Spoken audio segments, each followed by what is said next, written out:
We specialize in converting PSDs and existing websites to WordPress. WordPress is our content management system of choice, so we love WordPress. Also working with me is Michael in the back. He's the camera guy.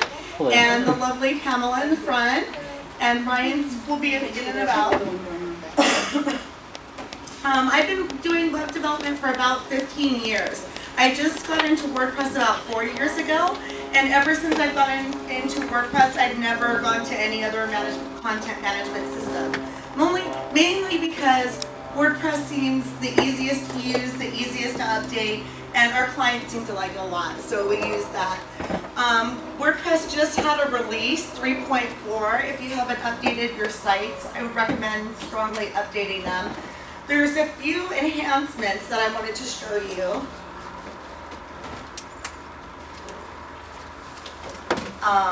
So when you update, there'll be a message at the top here. And welcome. Welcome. Must be the right place. Yes. So the biggest change that WordPress 3.4 has is the theme customizer. And if you're not a coder, like we're mostly coders, at least we are, but we invited designers to come here because we like designers a lot. If you go to themes, what you'll notice is that there's a new customize button. It might be a little bit slow. I'm hoping that doesn't work. Oh, it did. There it is. So there's the new customize. And when you go to that, what this allows you to do is actually preview the changes before you make them live to the site, which is brand new for them. So it also offers you access to some of this global settings that you would normally have to go under settings. The tagline, by default, it says just another WordPress site. So you can change that here on the left. It might be a little bit hard to read here. I'm sorry about that. But if you have any questions, just raise your hand and feel free to call out. So what you can change here is the colors, and you can actually change this slide. You can change it to dark, which I like a lot better.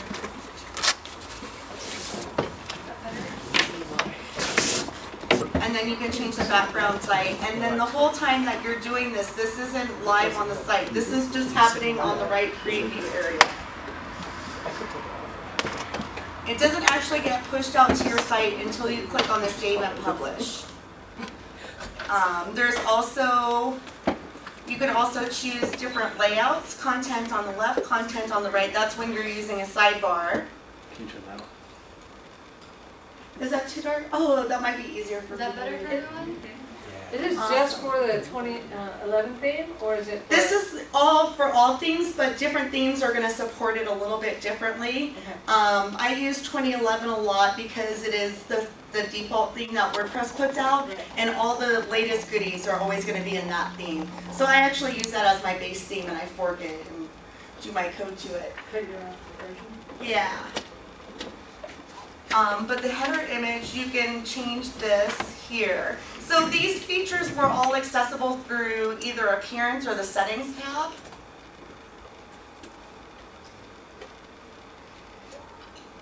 So you can select the different, also this is kind of important, it's a little bit buried.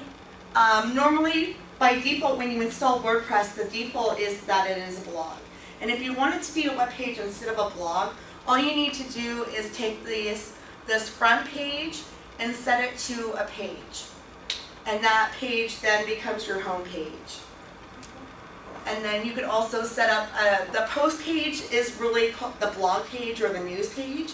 So you can also set that to be different. But by default, it's going to make the front page also your blog. But there's a lot you can do. We've done over 200 sites, but maybe 2% of them are actual just blogs. Most of them are web pages with a blog added. So WordPress allows you to do both. I'm going to go ahead and save and publish this. And then now we can see that it's live.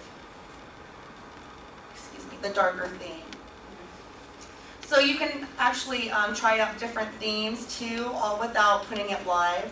Like you could try the 2011, sorry.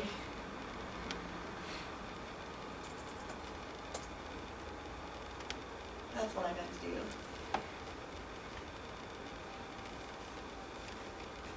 So there should be a lot more improvements for themes. Normally now when you look for themes, it's a little bit hard to look through the repository. At Kussner, actually what we do is we make our own themes from scratch or from a base theme like 2011. Some other updates that, there were a few things. Here we are, for 3.4. The theme customization is the biggest change. Also, there is, I'm not sure if I can show you this, but what it allows you to do is actually take the URL of a Twitter and embed that into your WordPress without any plugins. You just put the URL of the tweet. I got too many of these windows open. So you would just take, and then if you're looking at Twitter, it's kind of convoluted how you get the URL for that particular tweet, but actually if you see the date on your Twitter stream, oh, it's just opening up new windows. If you click on the time and then copy that link, that is actually the link to the Twitter, to the tweet. So you would just take that in your WordPress and you can put it in a page or a post. So we'll make a new post. And we've already copied that URL from Twitter. Here it is. And then you can be in the visual editor mode or in the HTML editor mode. And you just copy your tweet in there and then hit publish. And I'll show you what that looks like. Just copies the text, don't they? It does. It puts a really nice little format and you can actually retweet or follow Twitter from there. So it's kind of nice, it's without a plugin.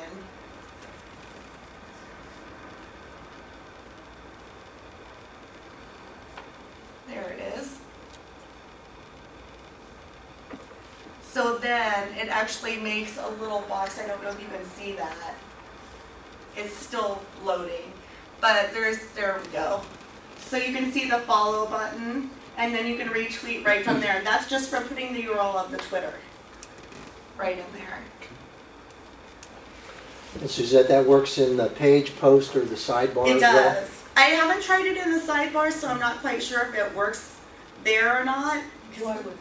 Yeah, it seems like it should. Can you put only a specific tweet, or can you put your whole entire feed? You would need a plugin to do the whole entire feed. This is just for like a certain tweet. One tweet. One tweet.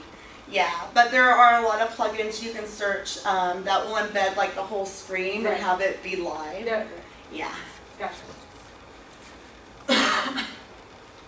And then it looks like I lost my URL here.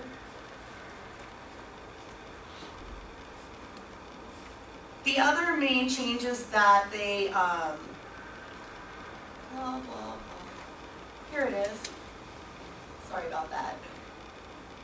I got lost in the windows. But the other thing that they've done is, if you're used to accessing the dashboard by typing WP-admin, you can now use login or just admin. You don't have to type WP- anymore. So that's a new thing that they added. So like say you were at your site and you would normally type in, you can type just login and hit enter, and it will go right straight to the login page. So that's kind of a nice little feature that they added. It's about time. Just the word Right. login. About I've been time. hacking my sites to do that for. They've also done the login dashboard. You can do login dashboard or admin and it will redirect to the front page. You can also, if you use captions in your images, it displays it in like a gray box with a caption underneath. You can now enter HTML in there if you know HTML.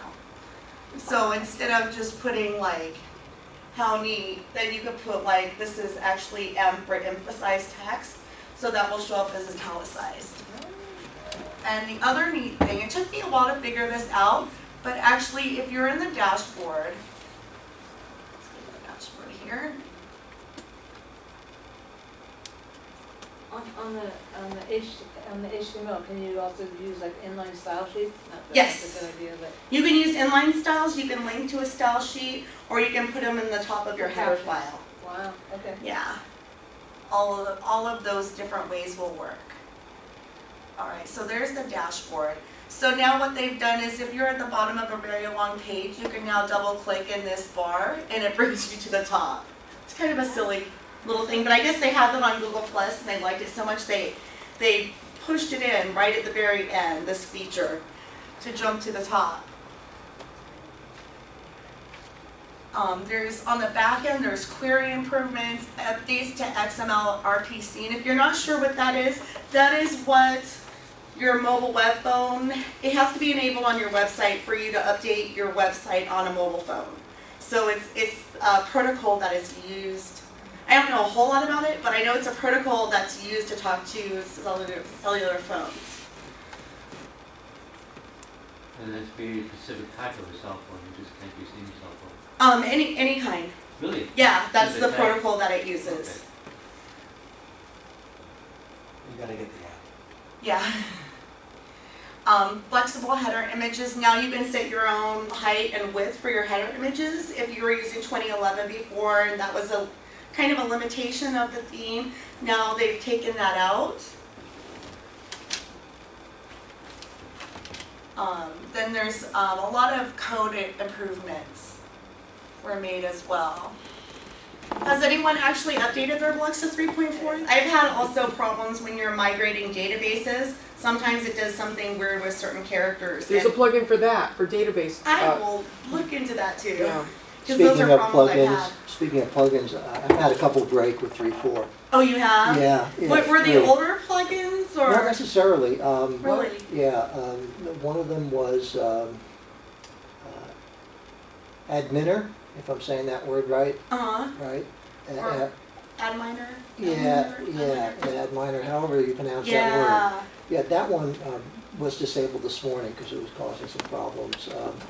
I disabled W3 total cache. Yeah, that could be, I thought it was made to be compatible. I don't know if it was the upgrade to 3.4 or not, but it was suspicious timing. And it's pretty hairy. Even disabled, it causes havoc on your site. Yeah. The site stayed up, but the admin would do things like throw, HTTP 500 errors, server errors. The world is ending. You can't. Yeah. You can't. Did you have a good backup? I hope. Well, it didn't even concern that. It was just that you couldn't save any settings and any plugins. So if you pull up a plugin and you want to change the way it there might be a behaves, problem with the database or something they're connecting. as soon as I deleted all the files for W3 total cache, the problem went away on a couple of sites. And another site I had to get rid of Adminer. Wow. I have the Yeah, same problem on I my site when I haven't Oh, used really? Okay. W3 Cache too much, but it's a popular plugin and people really like it, but it does That was all. cause Okay. problems. Well, somebody here just said that they cleared the cache before they Yeah, I upgraded had a it. problem with that on one site, and then with another site before I upgraded, I just wiped the cache, and Oh, it didn't seem to that's matter. interesting. So. You cleared the W3 total cache, or did you Yeah, clear, just clear all Yeah, cache clear or all. whatever it was. This probably isn't I'm designer not sure talk, if is it? that. Sorry, it's kind of left over from the That developer would meeting. make a difference. What? I'm lost. to CDN? But no, ready. No. Those are the main things, I think. If anyone has any questions about it, let me My know, girlfriend cleared my otherwise we'll cache. move on to the main presentation. Okay, so let me pull that guy up.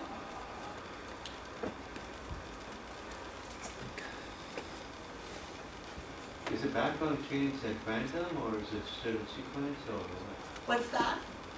The wallpaper.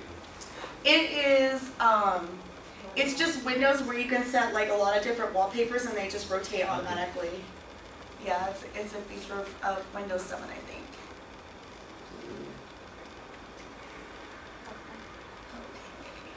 So what I'm going to talk about is design best practices for WordPress websites.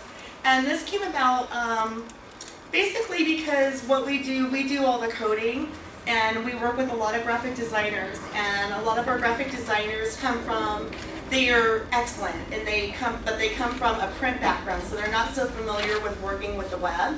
So I thought I could put together some kind of a training to kind of help them along with some best practices and different things that I've kind of learned and now become second nature when you're designing WordPress websites. So this is my new car right here. I don't know how to drive it. The point of this car, that it's silly, is basically when you're designing for web, you want to stick to standards. And the reason is because you don't want to make your users have to relearn how to use the web, just like you don't want to have to teach somebody how to drive this weird car. It's awesome to be inventive when budget and the purpose of the website allows, but in general you want to stick to standards as much as possible, because this is going to make it easier to update. This is going to make it easier for the user to learn.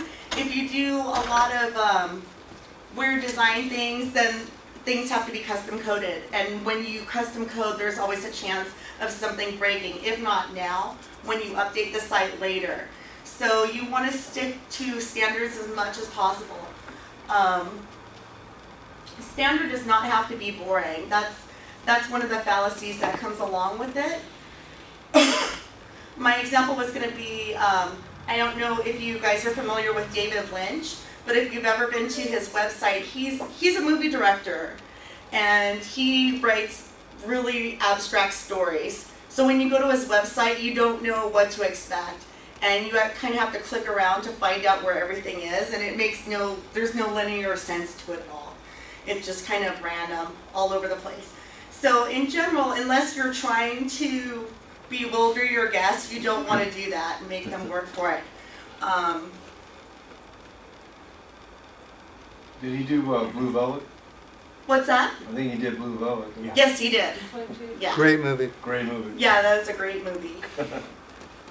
Great movie. So why do you want to standardize? The main reason you want to standardize is because it takes a lot less time to code something that follows a certain format. If you adhere to standards like top navigation or left navigation, there's already templates for this. You can start with that. It's a lot easier to update and maintain also. It also helps search engine optimization. So when you're optimizing for the web, you want to make sure that all your keywords are in order, and you can really only do that if you're following the standards that have been set before you. And the other reason you want to do that is to have a pleasant customer user experience. You don't want them to go away feeling confused and they didn't get what they were coming for. The thing that really bothers me the most, what I see people doing, is using strange names for common things, you know, like the little Buccaneers room, or I put the example of here, a pink bicycle basket for the shopping cart. But you're just kind of like, is that a shopping cart, or what are they trying to tell me? So you're really asking a lot of your users when you do that. So this book right here is really excellent. There'll be a note of it later, but it's called Don't Make Me Think. And the premise of this book is basically that when somebody comes to your website, they have a very short attention span, and you have 3 seconds to grab their attention for them to figure out what your website is about and what you want them to do while they're there. If they can't figure that out like right away, a lot of them will go away. They'll visit some other site and never come back.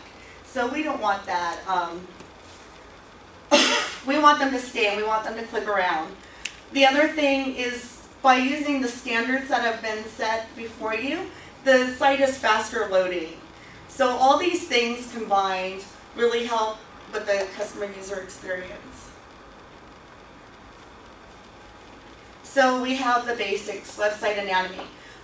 One of the most important things that a lot of people miss is that the whole website is actually inside of a container. And the reason it's in a container is because we actually have to code it that way. There are other examples where the bars go completely across the whole website, but in general, it's much easier to have everything like in a container. And then when you program, everything is kind of like in boxes. So if you can think of like an invisible grid almost, when you're designing your pages, it's going to be easier to code.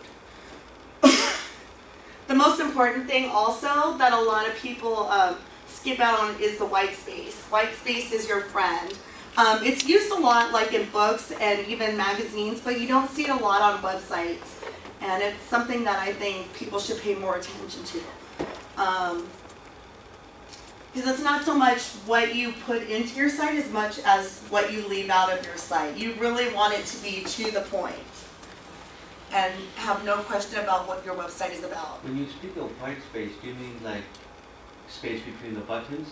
Space between the buttons, space, just blocks of blank area. Mm-hmm. Like, there's a slide in here that kind of shows it, but if you have the navigation, there's certain like, white space is also called negative space because it's the space that is outlining everything else. So I'll show you an example on here.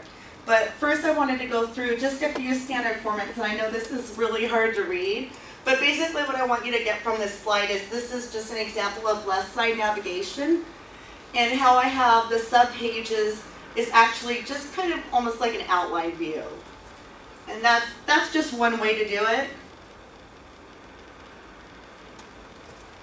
Another format that's really popular is top navigation with the drop downs. Again, I'm sorry, it's a little hard to read there, but those are the sub pages of the top level pages. So you can kind of see that from there.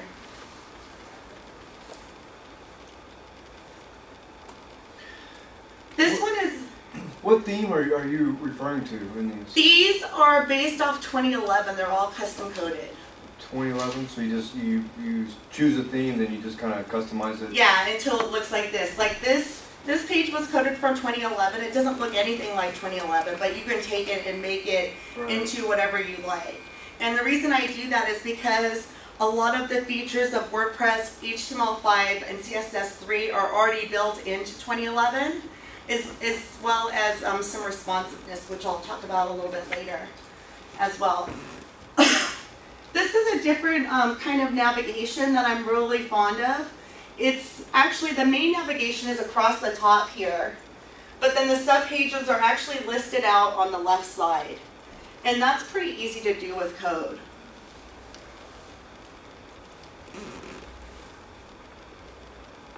Things you don't see but do exist. A lot of times on PSDs, you have to consider there's some things that you're not going to see if you're doing a comp for a website. You're not going to always see what the active link and navigation hovers look like. But if you hide that layer and label it really well, then we'll be able to see what you really intended with your design. Same with drop-down menus. That may not be something that you put on a comp, but it is important to keep in the back of your mind. How is that sub-navigation going to work? Is it going to be drop-down menus or on the left side? But these are things that you kind of have to think of when you're designing the site. Also, another thing that's really important is what is outside of the container, because usually your site exists as like a little square, and then outside of that square, usually we don't get designed for that, or sometimes it's a background and that's acceptable. Could the background be implemented within that square? Like with, like say... Usually what should happen is like when you give a design to your coder, you want to have like some kind of a meeting or something just to go over briefly, make sure that you're on the same page and that all the functionality that you intended to be there is going to be there. So just to explain, kind of like a kickoff meeting. Yeah. Suzette, do you usually supply the architecture to the designer going in and saying here is, kind of the information flow, or do you leave it up to the designer to come back to you with the architecture? We work both ways, actually. Sometimes we work with a project manager that is responsible for getting all of that. Sometimes it's just the designer doing it. So we'll work directly with the designer, and we'll help them as much as possible. Yeah, so the special functionality. Also, no background on the logo, because a lot of times I like to pull the logo out, and if you haven't provided a fave icon, which is the little icon that you see in the top of the address bar, and when people bookmark it, they see the fave icon, then I'll make it from the logo. Yeah, I just don't like to leave them blank. Well, how does- Even, I mean, you do make it a design 16 by 16. You know, yeah, so- 16 by 16 pixels is really little. Mhm. So it's usually just, sometimes it's only a letter. Right. But it's just something that matches the site, that identifies the site. And Suzette, I've also read that from an SEO standpoint, that that's counted by. Oh, I it suspect, is. they suspect that that's counted by Google and other. That's good. Google is so smart. They are. They're just too smart. So if you went through the trouble to put a fave icon, they probably think you went through enough trouble on the rest of your site and ranked it relevant. So that makes a lot of sense. So this is where I show some of the different layouts here. There is a school of thought called grid theory. And this is actually, I don't know a whole lot about it, but from what I know about it, it's basically there is a standard proportion that appears so much in nature that they've given it, it's actually called phi, not pi, and that's the symbol for it. And it's like a ratio. So like everything here, like this would be a 1.62 ratio of that. And this is just showing some different layouts playing with that ratio, because you can actually come up with a lot. But they found that that ratio, that it's more closer to 2/3 and 1/3. That ratio appears like on flowers, just everywhere throughout nature, and your eye really goes towards it. It's pleasing to your eye. It's what you see a lot of, so you're comfortable with it. In addition to, so what the grid theory basically states, I'll show you some examples of some different grids, is you would lay the grid over your website and then everything would kind of line up to the grid. And this works not only for lining up your different components of your website, but also for the proportion of it. Because you don't want to have anything like, unless you intentionally mean for something to be too big for the page and kind of all of the attention goes towards that. But you kind of want a certain balance. So if you use that ratio, you probably do and don't even know it. This is one of the grids, Nathan Smith's 960 grid. You can find a lot of different templates at 960.gs. And, oh, you can't really see it. Bummer. But what there's actually pink lines. There's actually like 16 columns that go vertically that way that you can't see on the projector. But everything lines up to that. So you have everything, oh, I'm sorry you can't see that, but it does line up. Yes. Welcome, come on in. And the reason the 960 grid is so popular, basically when you design a website, the size is fixed unless you specifically want it to expand and contract. But 960 is the basic grid that we go on. And one of the reasons it is so popular is because it's divisible by 2, 3, 4, 5, all these different numbers. So you can really get like almost any kind of layout with this. This is another grid. This is one that I designed here. I don't know if you can see this all, but this is the navigation up here. There's the container is like a whole section. And in the header, it's kind of broken out into navigation, call to action, and the logo. And then the body consists of the sidebars, which you would probably have one of these, but not both of them. Usually on the left, but I've seen it also on the right. And the important thing to know about this is anything considered like 600 pixels approximately and above is considered above the fold. And where that comes from, it comes from the printing industry where newspapers would be folded over, and that first shot of the newspaper that you saw, that was considered above the fold. And so like all your advertising and all your most important stories are going to go above the fold because that's what you want people to see the most. It's also important to put content below the fold for those people that want to dig for more information. So you kind of want to entice them to dig deeper for more information. And these are just widgeted areas down here, and this follows actually the 2011 kind of theme. So the only thing that's different is I don't have the big header image right here.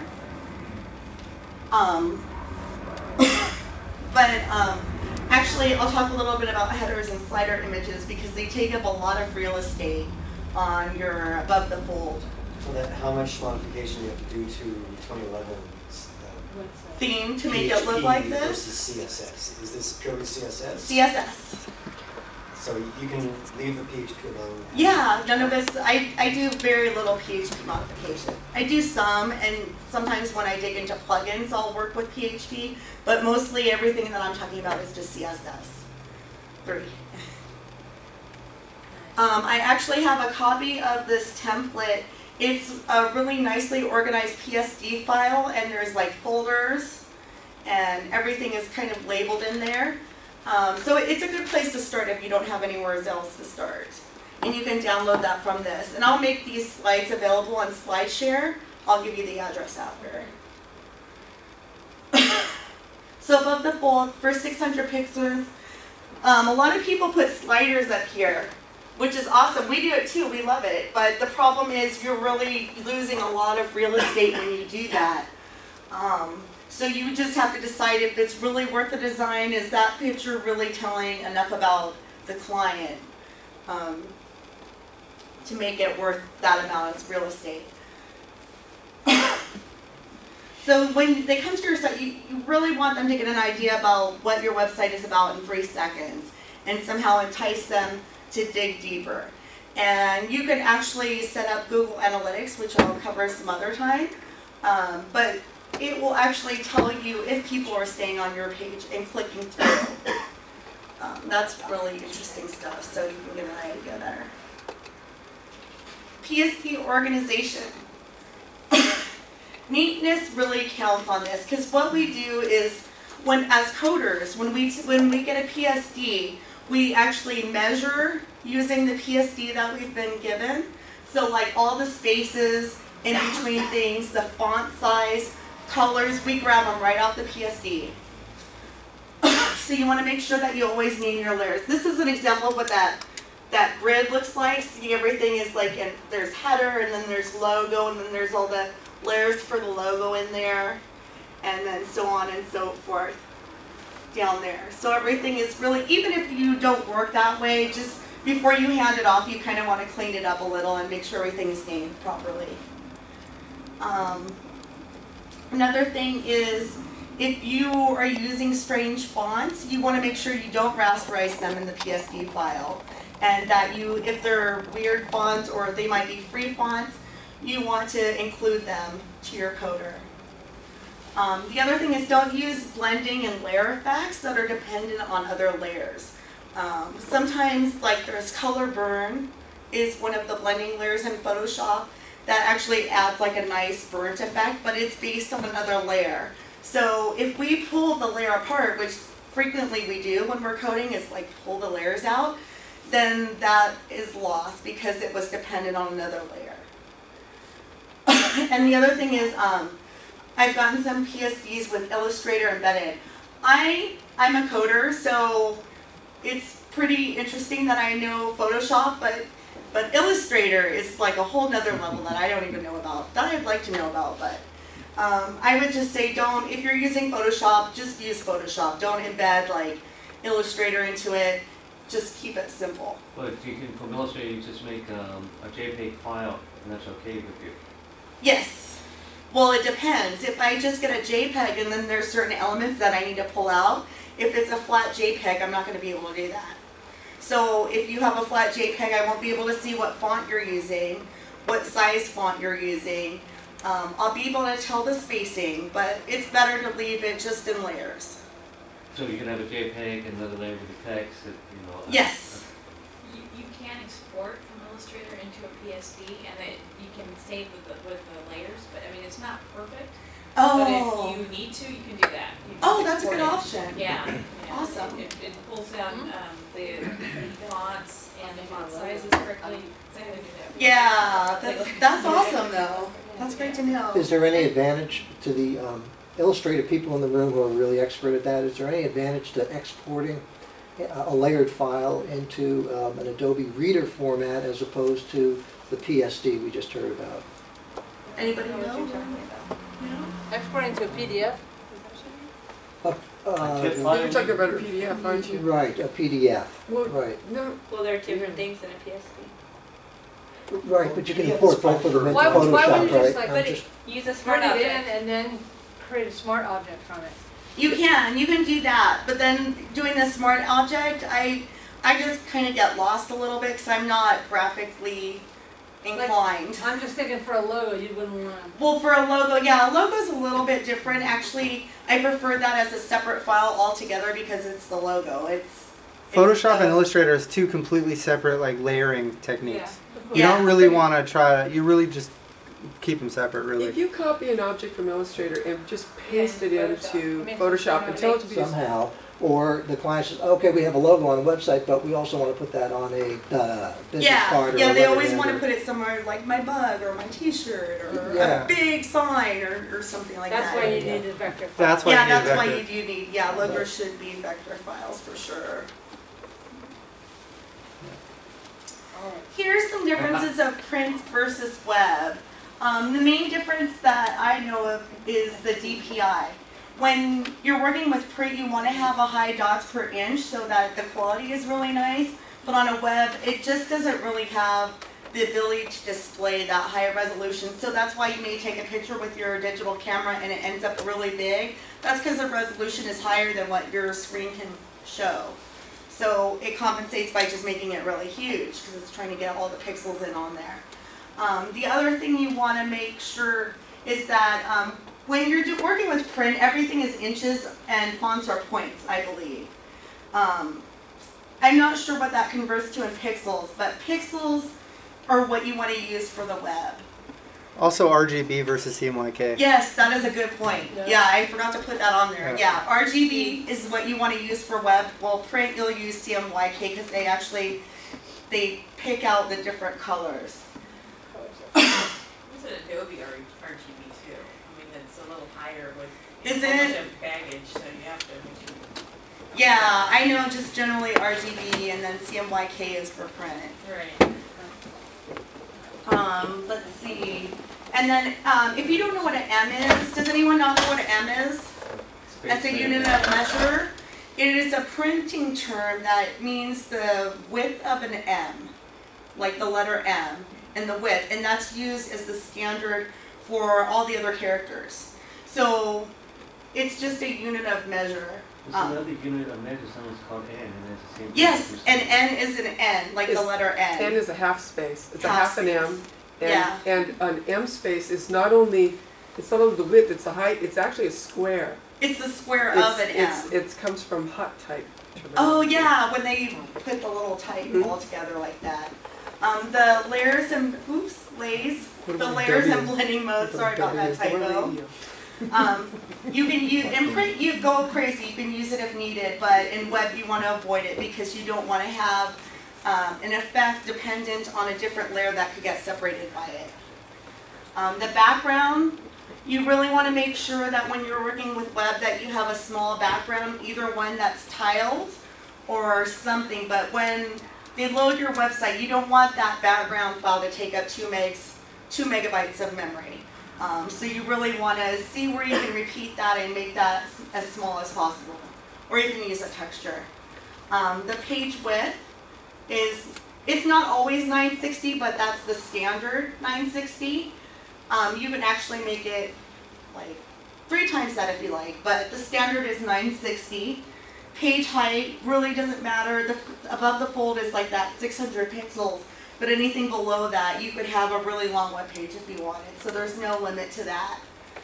As far as drop shadows and outer glow, it's fine to use those items as long as you make sure they have a transparent background, because then you can export that and save that as a PNG file, and it looks really nice compared to GIFs, who don't look very nice with a transparent background. Gradients.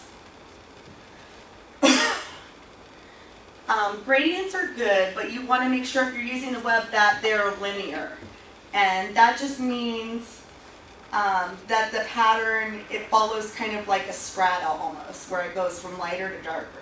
Because then you can take like a little chunk of that and repeat that way, and it will look long. But it's just like an old school way of doing it. There's also CSS3 now that allows you to do gradients in HTML, which is really cool. For that I use like a CSS3 generator. You can Google it and a lot of them come up. But I think CSS3generator.com is one that I use a lot. And it will do gradients, border radius, like rounded corners, and drop shadows as well.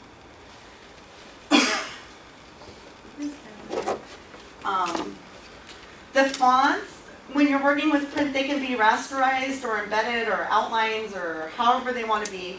But when you're working with web, you do need to consider what webs you're using and how they can be embedded. I'm going to go over some different ways that fonts can be embedded on the web now.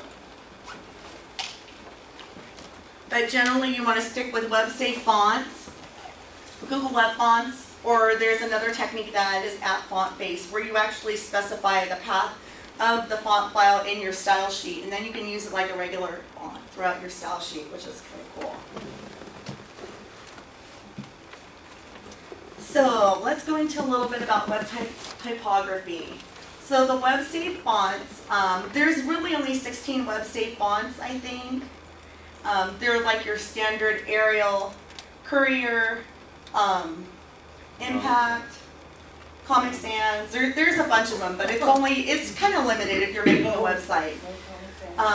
Google Web Fonts is excellent. I love Google Web Fonts. I haven't had too many problems with it showing consistently across browsers. And all that's needed to use a Google Web Font is a little one line of code in the header. And then you can use it throughout the rest of your document. And then @FontBase, that's a way where you can actually embed the font into your style sheet. You have to make the font file available to download.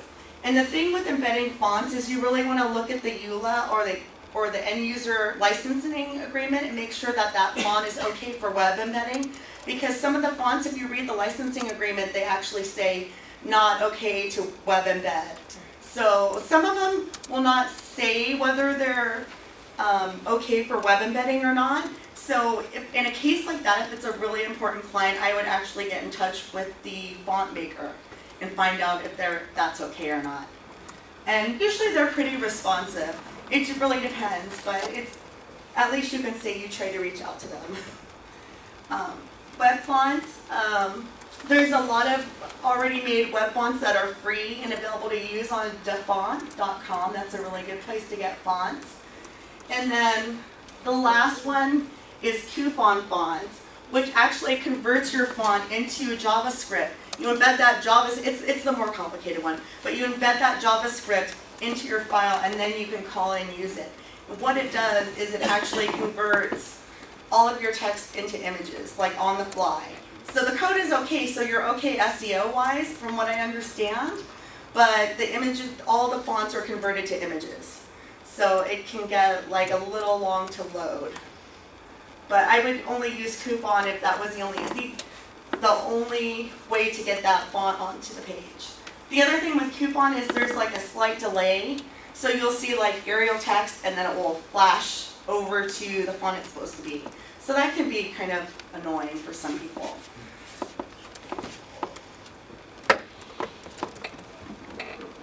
Web-safe fonts. Usually you want to use the web-safe fonts. This is a really bad little graphic. But you want to use those for your body text. They're the fastest to load. You can copy and paste it. People can copy and paste it. The display is slightly inconsistent across browsers and operating systems. So if you look at a web-safe font in Firefox and then you go look at it in Safari, they render a little bit different because of the aliasing that it puts on the font. Like it just displays it a little bit differently. So as long as you're aware of that and it doesn't hurt the design too much, you always want to test everything, like in every browser that you can. The thing with web-safe fonts when you're using them, readability is really what you're going for when you use them. This is the Google Web Fonts. How many of you have used Google Web Fonts? Nice, a good amount of you.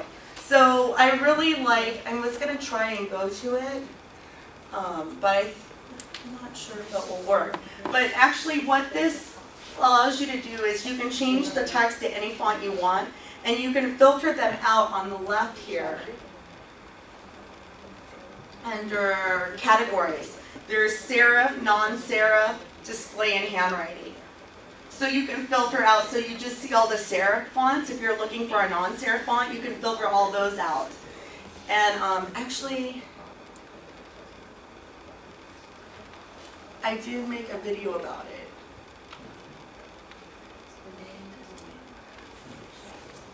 And this is just going to show you what you can do with the Google Web Fonts when you go to it. You can enter some text. There's the categories where you can select the sans serif. Can you guys see okay? Handwriting. And then you can see this number actually changing when you select out some of the options. And then you scroll through the right and you see your fonts there. The ones you want, you add them to your collection. What the collection will allow you to do is review them side by side so you can see actually which font is the best font for your project. So I think this is a really handy little tool. So it shows you the different views of the text, the header, and what the body text would look like, and you can get rid of those. Then when you're ready, you would click on Use, and it actually shows you how much time it takes for your page to load that web font. So if you have a lot of fonts, you're going to see that go into the red. And then the instructions for using them are really easy. If you're in the HTML, you would just put this, drop this into your head, between the head tags. And then in CSS, you could just use the name. After you've done this with the header, then you can just do that in your style sheet, wherever you want. And it doesn't add anything extra. Okay, so that was it for that little review.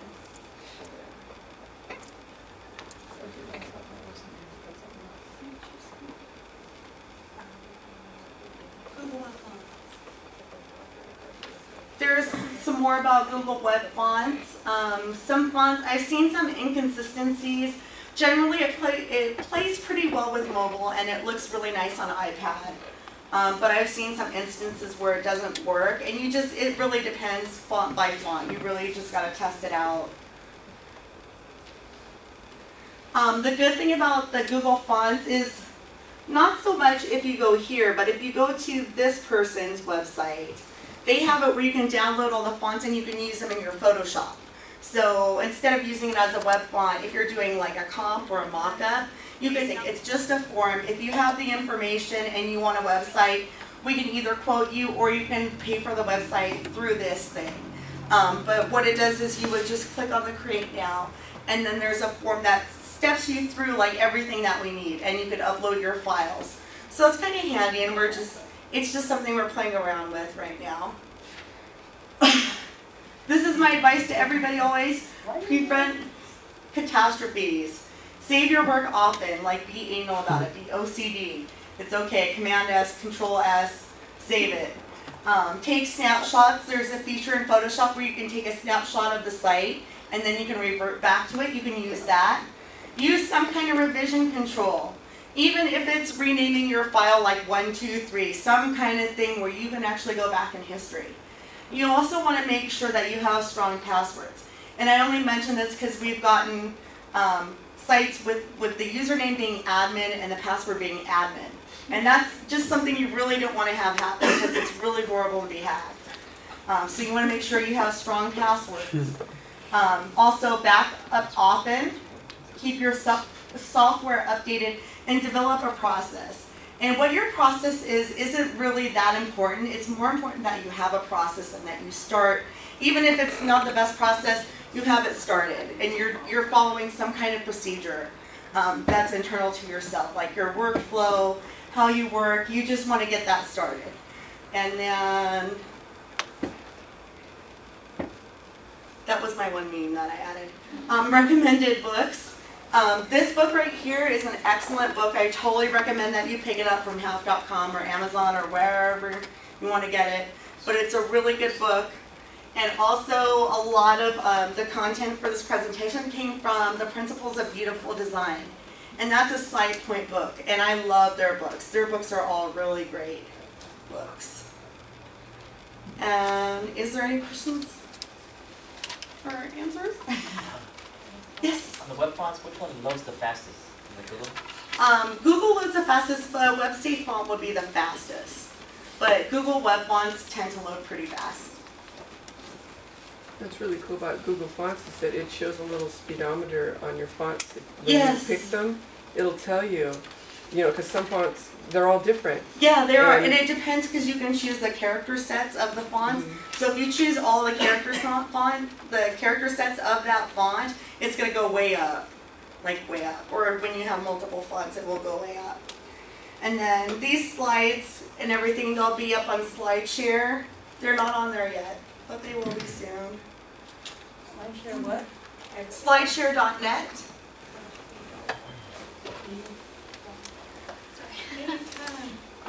Okay, so we still have a good 15 minutes. Yes? Yeah, do you know of any, or would you recommend any good plugins perhaps for making tables? I've Yes. tried the tiny MCE thing and it doesn't work, it's very brittle. There's WP Table Reloaded. WP Table Reloaded. It is probably the best table table plugin that you can get. It's a little bit of a clunky interface, but it does allow you to have sortable columns and do some fancy stuff.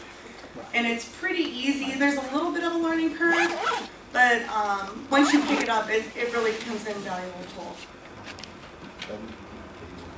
Okay. Yeah. Since this is our first meeting, I thought maybe we could go around the room and just introduce ourselves. We'll start over here. Hi, sorry to put you on the spot.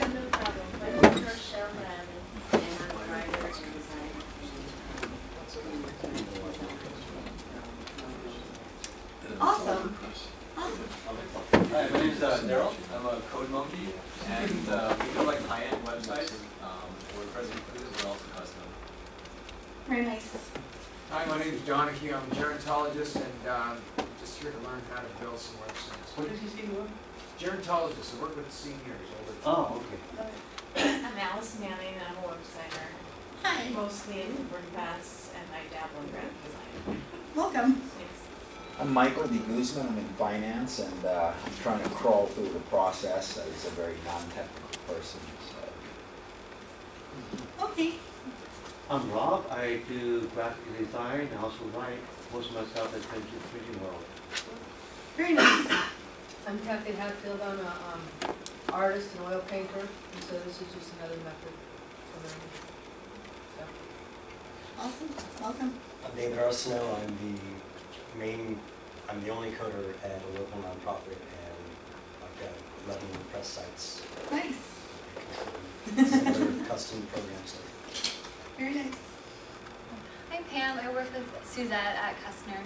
So if I call, you'll speak to me on the phone. So I talked to Michael earlier today, but yeah, if you give us a call, I'll say that you're here, and I'll be happy to meet you on the phone. I'm Tom, and I sell tile, and I manage my company's website. Very nice. I'm Gama. I'm learning WordPress flagging sites. Very nice. Mala. And Mala? Mala. Yeah. And I'm very familiar with HTML, and I want to learn about that WordPress. So some websites. I want to learn about it. I feel that it is easy. Yeah. Welcome. Amy Norris, I'm an art director and graphic designer, as well as I manage about 5 or 6 WordPress sites. Nice. Very cool. My name's Mariah, and I'm a designer, and I am starting to manage more WordPress sites. Good. Awesome. I'm Kevin. I've been a photographer for 25 years. I'm looking to expand my creative media. Welcome. I'm Craig. I'm a freelance graphic and web designer. Nice. Go for it. Hi, I'm Steve. I brand under handpickedtomatoes.com. I build and support WordPress websites and do online marketing for clients. I'm Dave. I'm a freelancer, web designer in Long Beach, and I'm looking to make everything WordPress, and I'm looking to make it actually a full-time thing. See how that goes. Awesome. And do you want to go?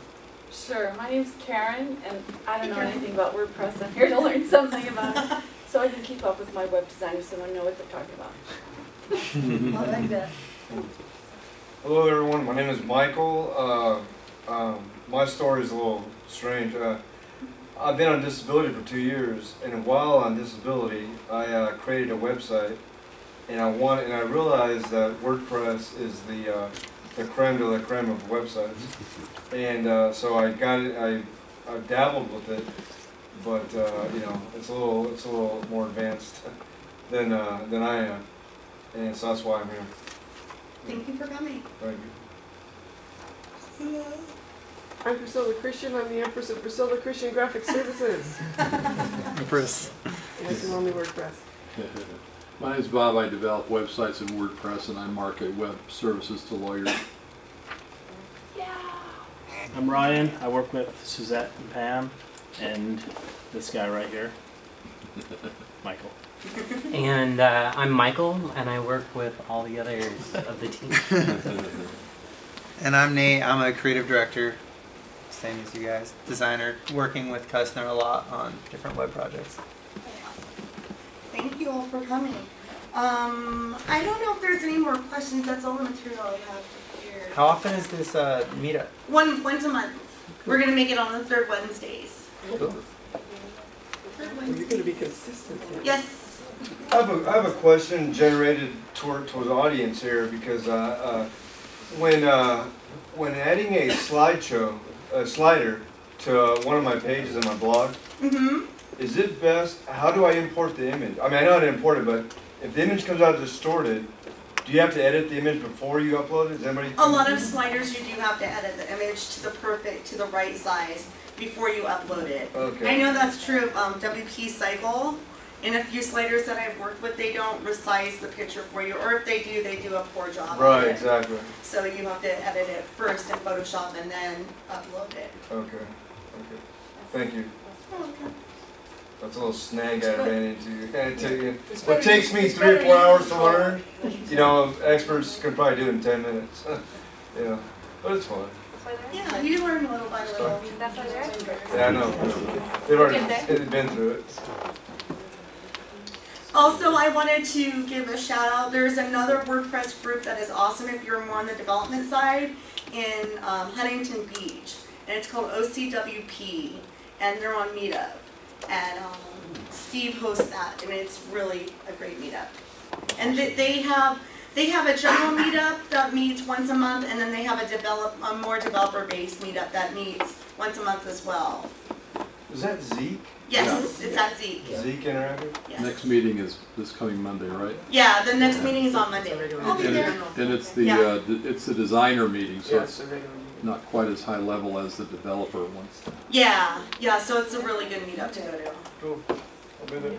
The next topic would be for your meetup. So should I do this? For our next meetup? Yeah. It's gonna center around, I haven't figured anything out, but it's gonna center around designers, from the design perspective of things. So it might be, one month it might be Google Analytics, like how you would use that. Another time it might be Gravity Forms, how you would use Gravity Forms, or just plugins that are really useful.